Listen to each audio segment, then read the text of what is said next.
Hello friend, this is CTET previous year question answer series. तो इस video में हम डिस्कस करेंगे जुलाई 2013 का पेपर। हम इसके पहले भी जुलाई 2013 के 15 क्वेश्चन डिस्कस कर चुके हैं।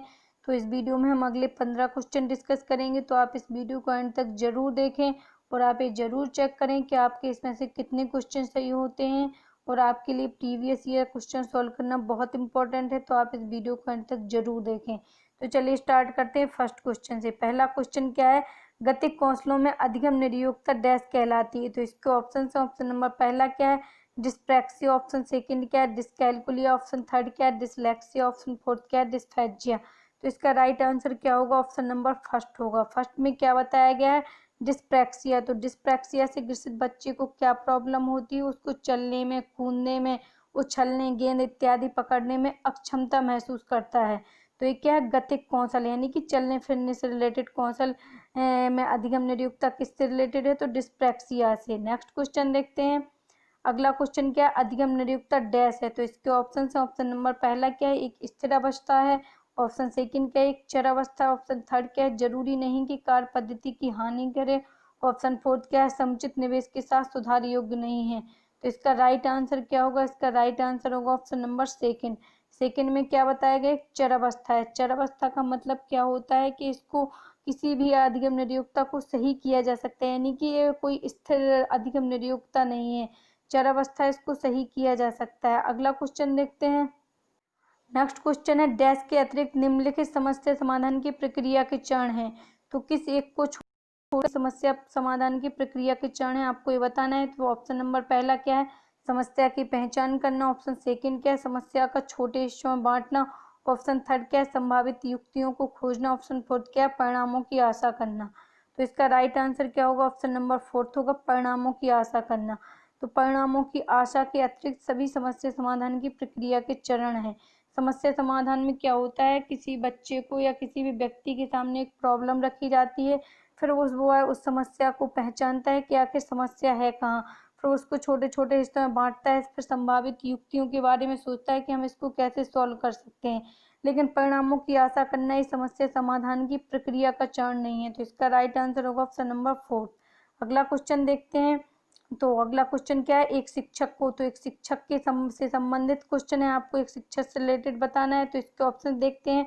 ऑप्शन नंबर पहला क्या है शिक्षार्थियों द्वारा की गई त्रुटियों को एक भयंकर भूल के रूप में लेना चाहिए और प्रत्येक त्रुटि के लिए गंभीर टिप्पणी देनी चाहिए। ऑप्शन सेकंड क्या है शिक्षार्थी कितनी बार गलती करने से बचता है इसे सफलता के माप के रूप में लेना चाहिए। ऑप्शन थर्ड क्या है जब शिक्षार्थी विचारों को संप्रेषित करने की कोशिश कर रहे हो तो उन्हें ठीक नहीं करना चाहिए। ऑप्शन फोर्थ क्या है व्याख्यान पर अधिक ध्यान देना चाहिए और ज्ञान के लिए आधार उपलब्ध कराना चाहिए। तो इसका राइट आंसर क्या होगा एक शिक्षक को क्या करना चाहिए। तो इसका राइट आंसर होगा ऑप्शन नंबर थर्ड। थर्ड में क्या बताया गया है जब शिक्षार्थी विचारों को संप्रेषित करने की कोशिश कर रहे हो तो उन्हें ठीक नहीं करना चाहिए। तो एक टीचर को क्या करना चाहिए जब स्टूडेंट है कोई भी अपनी बात रखने का प्रयास कर रहा हो या बात रख रहा हो और अगर उस टाइम पे वो कोई गलती करता है तो टीचर को उसी टाइम पे उस स्टूडेंट को टोकना नहीं चाहिए। इससे क्या होगा इससे एक तो उसके बच्चे के संप्रेषण कम्युनिकेशन में बाधा उत्पन्न होगी, दूसरा क्या होगा उसका मनोबल डाउन होगा, वो अगली बार अपने विचार नहीं रख पाएगा सही से। तो टीचर को लगता है कि बच्चे ने बोलते टाइम या जो भी बता रहा है उस टाइम कोई त्रुटि की है, तो टीचर को उसको बच्चे को बोलने देना चाहिए, फिर उसमें उसने जो भी गलती की हो उसको बाद में सही करना चाहिए। तो इसका राइट आंसर क्या होगा ऑप्शन नंबर थर्ड होगा। फर्स्ट में क्या है कि शिक्षार्थियों के द्वारा की गई त्रुटियों को एक भयंकर भूल के रूप में लेना चाहिए, तो ये बिल्कुल गलत है। बच्चों द्वारा की गई त्रुटियां उनके सीखने का एक हिस्सा होती हैं। सेकंड में क्या है शिक्षार्थी कितनी बार गलती करने से बचता है इसे सफलता के माप के रूप में लेना चाहिए, तो ये भी गलत है। अगर बच्चा कोई काम करेगा या फिर कोई नई चीज को करने का प्रयास करेगा तो वो गलती करेगा, अगर बच्चा गलतियों से बचेगा तो इसे सफलता के रूप में माना जाए, बिल्कुल गलत है। थर्ड फोर्थ में क्या बताया गया व्याख्यान पर अधिक ध्यान देना चाहिए और ज्ञान के लिए आधार उपलब्ध, तो ये भी बिल्कुल गलत है, व्याख्यान पर ध्यान देना चाहिए। अगला क्वेश्चन देखते हैं। नेक्स्ट क्वेश्चन क्या है सीमा परीक्षा में A+ ग्रेड प्राप्त करने के लिए अति इच्छुक है। जब वह परीक्षा भवन में दाखिल होती है तथा परीक्षा प्रारंभ होती है तो वह अत्यधिक नर्वस हो जाती है, उसके पांव ठंडे पड़ जाते हैं, उसके हृदय की धड़कन बहुत तेज हो जाती है और वह उचित तरीके से उत्तर नहीं दे पाती है। इसका मुख्य कारण हो सकता है। तो इसके ऑप्शन देखते हैं। ऑप्शन नंबर पहला क्या है शायद वह अपनी तैयारी के बारे में बहुत अधिक आत्मविश्वासी नहीं है। ऑप्शन सेकंड क्या है, शायद वह परीक्षा के परिणाम के बारे में अधिक सोचती है। ऑप्शन थर्ड क्या है, निरीक्षक शिक्षिका जो ड्यूटी पर है वह उसकी कक्षा अध्यापिका हो सकती है और वह स्वभाव में बहुत कठोर है। ऑप्शन फोर्थ क्या है, शायद वह अकस्मात संवेगात्मक आवेग का सामना नहीं कर सकती है। तो इसका राइट आंसर क्या होगा, इसका राइट आंसर होगा ऑप्शन नंबर फोर्थ।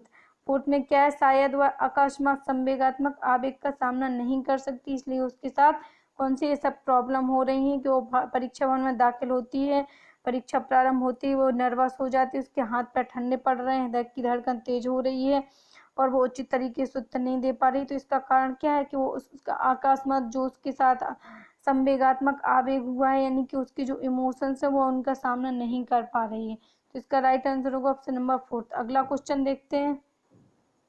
तो अगला क्वेश्चन क्या है, निम्नलिखित में कौन सी संवेगात्मक क्रिया दी गई सूचनाओं के विश्लेषण के लिए प्रयोग में लाई जाती है। तो इसके ऑप्शन देखते हैं। ऑप्शन नंबर पहला क्या है, और पहचान करना। ऑप्शन सेकंड क्या है, अंतर करना। ऑप्शन थर्ड क्या है, वर्गीकृत करना। ऑप्शन फोर्थ क्या है, वर्णन करना। तो इसका राइट आंसर क्या होगा, ऑप्शन नंबर सेकंड होगा, अंतर करना।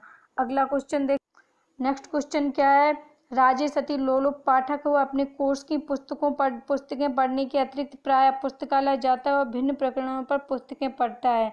इतना ही नहीं, राजेश भोजन अवकाश में अपनी परियोजना कार्य करता है। उसे परीक्षाओं के लिए पढ़ने के लिए अपने शिक्षकों अथवा अभिभावकों द्वारा कभी नहीं कहने की जरूरत नहीं होती है और वह वास्तव में सीखने का आनंद लेता नजर आता है। उसे डेस्क के रूप में सर्वाधिक बेहतर रूप से वर्णित किया जा सकता है। तो इसके ऑप्शन देखते हैं। ऑप्शन नंबर पहला क्या है, तथ्य आधारित शिक्षार्थी है वो। सेकंड क्या है, शिक्षक अभिप्रेरित शिक्षार्थी। ऑप्शन थर्ड क्या है, आकलन आधारित शिक्षार्थी है। ऑप्शन फोर्थ क्या, आंतरिक रूप से अभिप्रेरित शिक्षार्थी है। तो ये बहुत इजी क्वेश्चन है, इसका राइट आंसर क्या होगा, ऑप्शन नंबर फोर्थ होगा। यानी कि वो आंतरिक रूप से अभिप्रेरित है, इसलिए वो क्या कर रहा है, अपनी पढ़ाई पे इतना फोकस कर रहा है और टीचर को या उसके अभिभावकों को कभी भी उसको पढ़ने के लिए कहने की जरूरत नहीं पड़ती। तो क्या है, वो आंतरिक रूप से अभिप्रेरित है। अगला क्वेश्चन देखते हैं। अगला क्वेश्चन क्या है, यदि पूर्व प्राथमिक स्तर पर बच्चों पर खोज करने की अनुमति दे दी जाए तो वे संतुष्ट हो जाते हैं, जब उन्हें हतोत्साहित किया जाता है तो वे व्यथित हो जाते हैं, वे ऐसा डैश उनकी अभिप्रेरणा के कारण करते हैं। तो इसके ऑप्शन देखते हैं। ऑप्शन नंबर पहला क्या है, अपनी उपेक्षा को कम करने के लिए करते हैं। ऑप्शन सेकंड क्या है, कक्षा के साथ संबद्ध होने के लिए।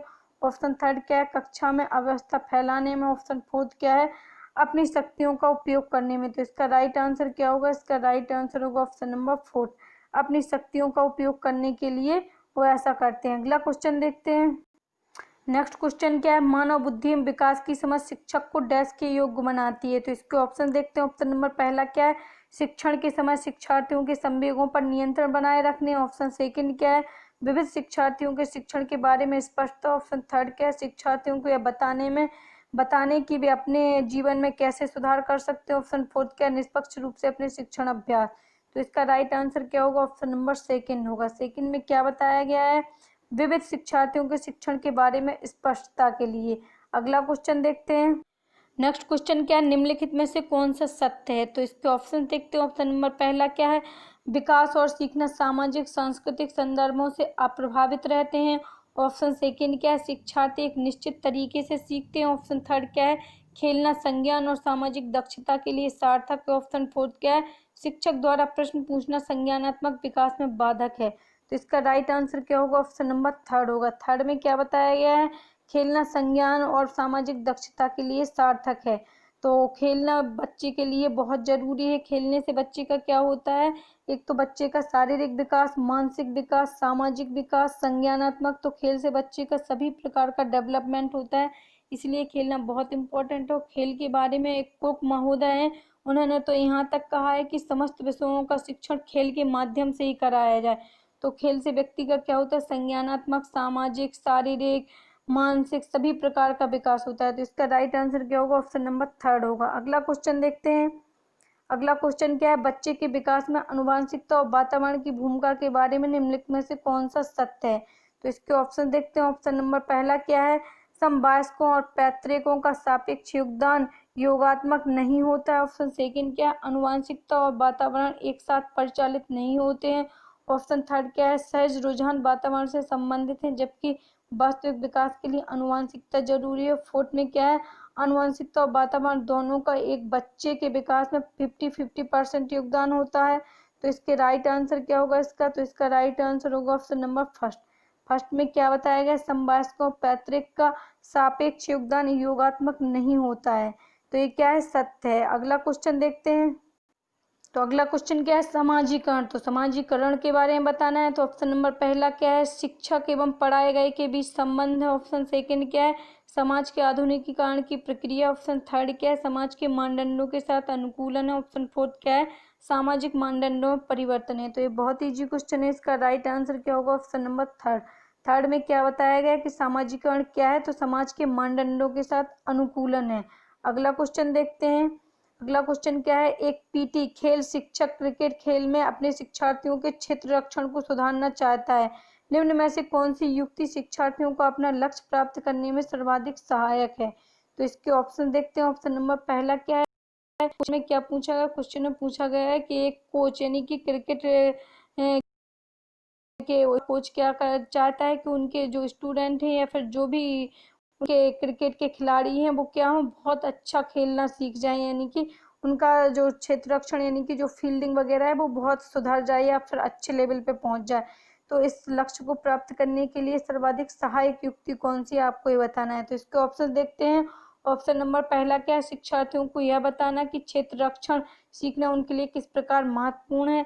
तो बताने से कुछ नहीं होगा। सेकेंड ऑप्शन में क्या है? बेहतर से क्षेत्र रक्षण और सफलता की दर के पीछे के तर्क को स्पष्ट करना।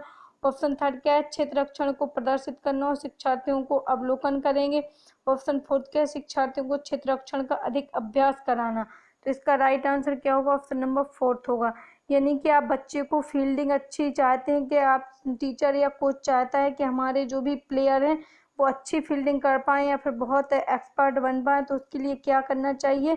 शिक्षार्थियों को क्षेत्र रक्षण यानी कि फील्डिंग का अधिक अभ्यास करवाना चाहिए। तो इसका राइट आंसर क्या होगा? Option number fourth. अगर आप क्षेत्र